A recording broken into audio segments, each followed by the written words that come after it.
মুখ্যমন্ত্রীর সফরের আগে যশপুরে তৃণমূলের গোষ্ঠীদ্বন্দ্ব, গুরুতর আহত দুই নেতা। বীরভূমে মুখ্যমন্ত্রী মমতা বন্দ্যোপাধ্যায়ের সফরের ঠিক আগে ফের প্রকাশ্যে এলো তৃণমূলের গোষ্ঠীদ্বন্দ্ব। ঘটনাটি ঘটেছে দুবরাজপুর ব্লকের যশপুর গ্রাম পঞ্চায়েতের অন্তর্গত ঘাসবেড়া আদিবাসী গ্রামে। জমিজমা সংক্রান্ত পুরনো বিবাদকে কেন্দ্র করে সংঘর্ষে জড়িয়ে পড়ে তৃণমূলের দুই গোষ্ঠী, লাল খা গোষ্ঠী এবং শেখ জানে আলম গোষ্ঠী। অভিযোগ, এই দিন দুই পক্ষের মধ্যে প্রথমে বচসা শুরু হয় এবং কিছুক্ষণের মধ্যেই তা চরম আকার নেয়। লাঠি ও লোহার রড দিয়ে বেধড়ক মারধর করা হয় অন্তত 3 থেকে 4 জনকে। সবচেয়ে গুরুতর জখম হন তৃণমূল নেতা লাল খা এবং তার ভাইপো সেকেন্দার খা। দুজনকেই প্রথমে দুবরাজপুর গ্রামীণ হাসপাতালে নিয়ে যাওয়া হয়, পরে সেখান থেকে তাদের সিউড়ি সুপার স্পেশালিটি হাসপাতালে স্থানান্তরিত করা হয় চিকিৎসার জন্য।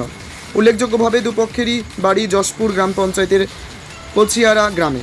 সংঘর্ষের পর শেখ জানে আলম গোষ্ঠীর বেশ কয়েকজন এলাকা ছেড়ে পালিয়ে যায় বলে স্থানীয় সূত্রে জানা গেছে।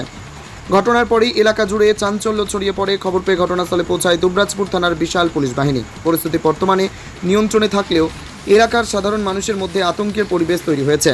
মুখ্যমন্ত্রীর আসন্ন বীরভূম সফরের প্রাক্কালে তৃণমূলের এই গোষ্ঠীদ্বন্দ্বকে ঘিরে রাজনৈতিক মহলে শুরু হয়েছে জোর চর্চা। জেলা নেতৃত্ব এই ঘটনায় মুখ না খুললেও তৃণমূলের অভ্যন্তরীণ বিভাজন যে এখনও থামেনি তা আবারও প্রমাণ হয়ে উঠল যশপুরের রক্তাক্ত সংঘর্ষ। ঘটনা বলতে মাঝিপাড়া কাছে একটা জায়গা আছে, আমাদের একটা ছেলে, আমার চাচাতো ভাই বেটা আলিম নাম বটে, তোকে থানা থেকে বলেছিল একটা অফিসার ফোন করে যে তোমার জায়গা তুমি ঘেরে লাগাও, ফাইসলা হয়ে যায়। সে ঘেরতে যায়, আমাদেরকে শুধু নিয়ে যায় 2-4 জনকে সাথে করে। তো জালেরামের লোকরা মোটামুটি 50-60 জন এসে রড ডাং নিয়ে এসে আমাদের ছেলেকে যেমন তাই করে মারধর করে। একজনের মাথা ফাটিয়ে দেয়, তাকে মানুষের থেকে সিউড়ি ট্রান্সফার করে দিয়েছে। আরেকজনা আমার যে চাচা, তাকেও সবাই মিলে 8-10 জন মিলে যেমন তাই করে বেরিয়ে মাথা ফাটিয়ে ফিট ফাটিয়ে আবার সিউড়ি চালান করে দিয়ে যখন দুজনেই সিউড়িতে এখন ভর্তি আছে। আমরা ওদের কী দুশ্মনী করেছি আমরা কিছু জানি না। এই যে যখনই কোনো ভালো জিনিস করতে যাই আমরা, ওরা এসে বাধা দেয়। এবার বাধা দেওয়ার পর বাধা দেওয়ার পরশু দিন ওরকম করেছে। এবার গ্রামে ফাইসলা করার কথা ছিল, তাও করে নাই। আবার আজকে ওই আলিমের জায়গা নিয়ে যা ইচ্ছা তাই ডাং রড ফড নিয়ে এসে যা ইচ্ছা তাই করে মারধর করে। হ্যাঁ, একজনের নাম লাল খান আর একজনের নাম সেকেন্দার খান। এবারে টুকিটাকি হালকা পাতলা লেগেছে, ওটা দুজনে বেশি লেগেছে। আমাদের হালকা টালকা টুটকে লেগেছে। ধরুন আমরা খালি হাতে ছিলাম, ধরুন আমরা ঝামেলা করতে তো যাই নাই, আমরা ফাইসলার জন্য গিয়েছিলাম। ধরুন যে ফাইসলা হয়ে গেছে তার জন্য গিয়েছিলাম, যে গোড়াটা কেটে লোক সবাই মিলে যে 2-4 জনে যে তোরা এসে যা অ্যাটাক করলো, আমরা তো দেশেই পেলাম না যে কোন ধার থেকে এসে ডাং এসে যাতে ইচ্ছা মারামারি। এবার পুলিশও ছিল, গেল সঙ্গে সঙ্গে। এলাকার পরিস্থিতি এখন ওরা মারধর করে গাছের গায়ে নাই তো, গাছের চলে গেছে। এবার পুলিশ আমাদেরকে বললো যে আমরা ব্যবস্থা নেব। আপনার নাম? আমার নাম নূর মোহাম্মদ খান। আমাদের ওখানে যে ইটের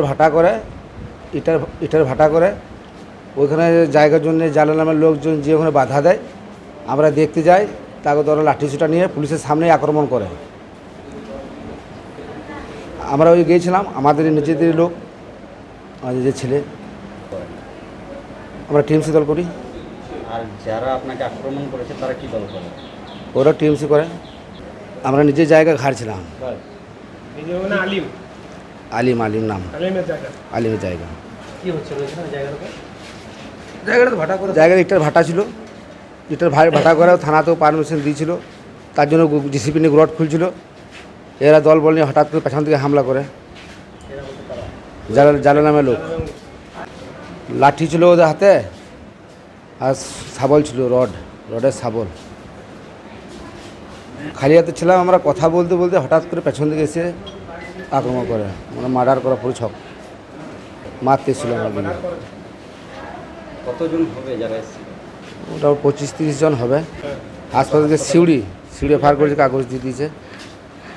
আরেকজন আছে সিউড়ি, ওকে সকালে এফআইআর করে দিয়েছে। 3-4 জন আছে। মিঠু বলবো, সেকেন্দার খান।